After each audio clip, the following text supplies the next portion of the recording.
Hello YouTube, back again here with an unboxing video. Recently got this in the mail.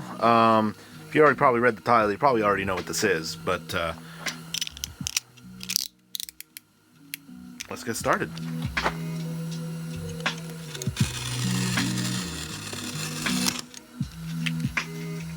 It's really well taped.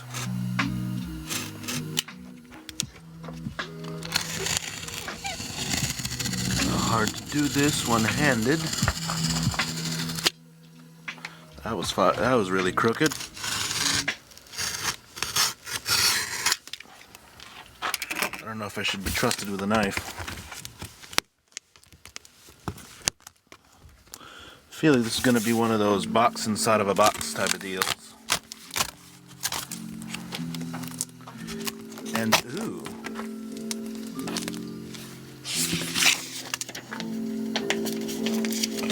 Check that in the video later. The packing slip. Alright, I already tore open the box. Let's see what we got inside. Said before this might be a box inside of another box deal, and it is. So you got a card. Thank you for shopping with that company. And yep, it's a Philips M1X. So if you ever bought a Gemini Mix to Go, this is what it copied from. This guy right here. Alright, I'm going to jump cut to taking this box off, and then we're going to get to the normal boxes. We've got the product inside. Alright, box is off. See, this is what we got right here.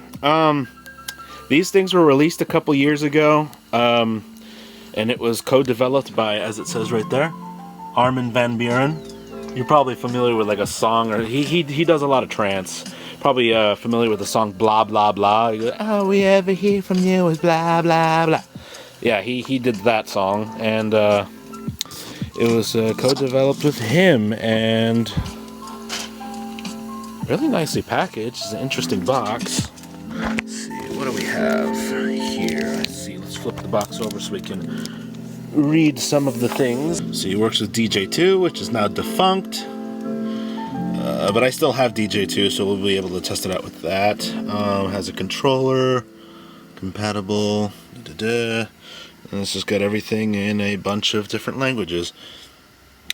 80 watt output from 2.25 inch high performance woofers, passive radiator. So this is probably using their patented M1X system, which is just their way of doing passive radiators. Shoulder straps, D-cell battery. Oh no, not D-cell, D-shell. Little bit of a typo there. Picked this up just so I could do a compare and contrast with the Gemini Mix to Go, but the layout's a little bit strange as far as how that looks like, but I guess we'll see that once we crack it open. So let's take our knife again.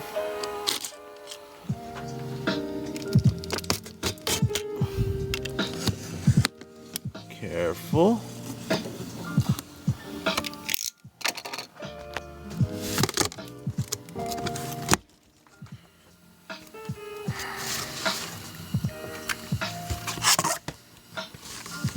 Alrighty, there it is. So what do we got here? So we got the power cord right there. So we'll set that aside. It's the box that holds in the power cord. Got something else over here. This is the strap. Let's set that aside.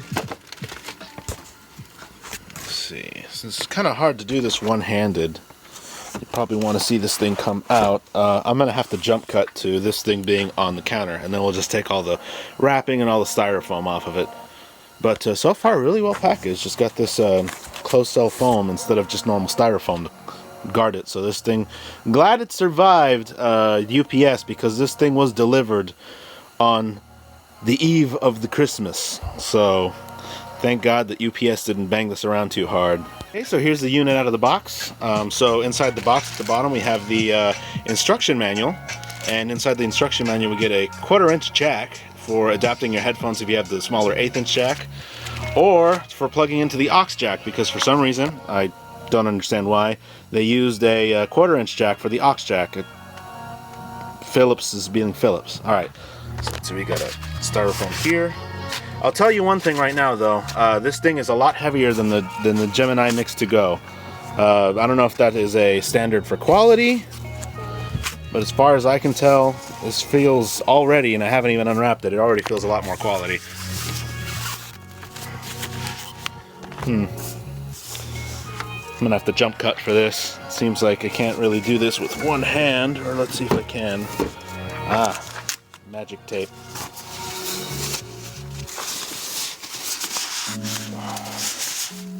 There it is. I'm gonna jump cut so we can get this thing completely unwrapped and we can take a look at the controls. There we go. The wrapping's all off and we got a glimpse of the controls.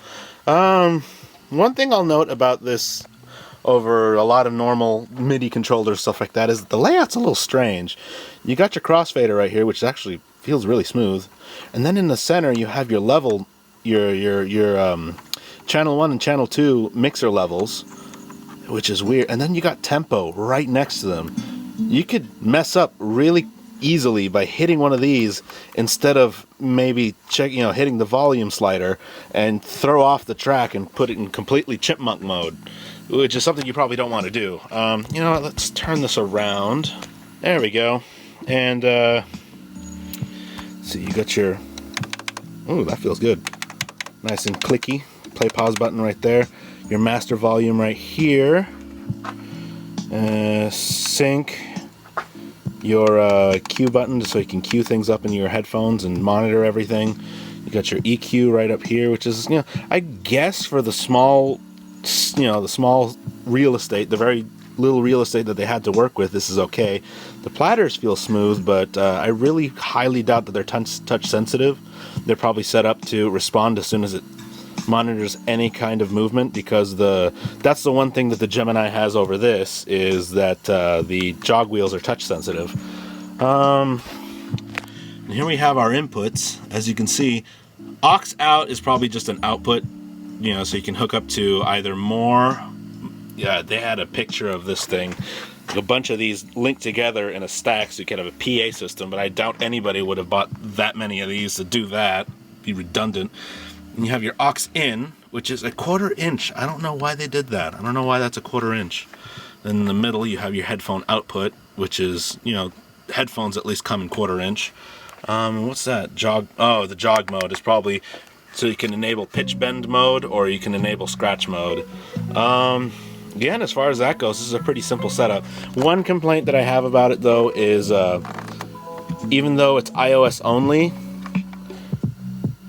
if the cable breaks, you're cooked.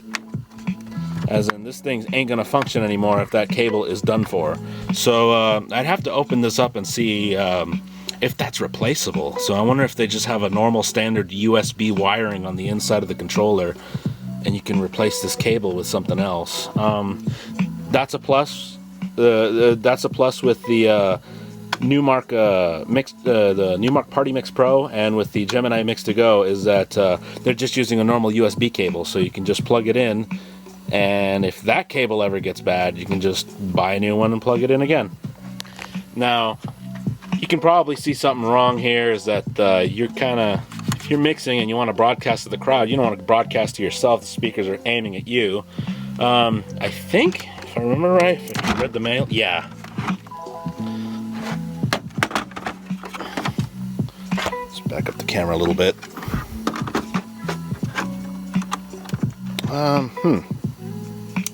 One moment, please. It's a little bit hard to do this one-handed, so I had to jump cut, but you can reverse this. Yeah, I did get it the right direction. So now, just imagine yourself behind the controls, and then you have the speakers projecting into the crowd. So this thing is reversible, so you can have it towards you if you're practicing, and then towards the crowd, or when you're mixing live for whatever the occasion may be. And as far as the speakers, I haven't heard this yet. Turn that down. I haven't heard this yet, but the design is promising. I as it stated, is two 5 1/4 inch woofers. So there's one here, one here. So I guess that's not much of a difference between the Mix2Go and the M1X-DJ by Philips. The only difference being is that on the Mix2Go, 5 1/4s are ported, and they're not coaxials. On the Philips, they are coaxials. And actually, if you can take a look really close up in there, you can probably tell that they're silk dome tweeters, so that makes it even better. So what differs between this and the Mix2Go, which is basically copying this, is that this isn't a real subwoofer. This is a passive radiator. It's using Philips WUX technology that they've been using for years now, where it's just a passive radiator that they excite using the internal DSP to make it throw out more bass than a normal passive radiator would be. Maybe they accentuate the frequencies that this thing gets excited at. I don't know. But I have yet to listen to this, but it is promising, seeing the quality drivers that they use. So, another cool thing about this is that, as I showed before, you can pop out the mixing board. Ugh, that doesn't sound good. Just flip it over. There we are. And it's now just a Bluetooth speaker. Just nothing there. I guess you have to set your volume on the inside before flipping it over, like your master volume.